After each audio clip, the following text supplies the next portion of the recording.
In this video, I'll show you how to change your number in GCash, but keep the same account. Step 1. Open your GCash app and log in with your current number. Step 2. Tap the profile icon in the upper left corner, then go to Account Settings. Step 3. Choose Mobile Number. Here you'll see an option to change number. Step 4.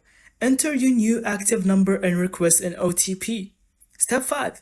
Verify the code sent to your new number and your GCash account will now be linked to it. Important: changing your number will not delete your balance, transactions history, or linked services. Everything stays the same, only the number changes. And that's it. You successfully updated your GCash number while keeping the same account. And thank you so much for watching. I hope you found this video helpful. Don't forget to leave us your thoughts in the comments and subscribe for more videos like this and tutorials. See you on the next video.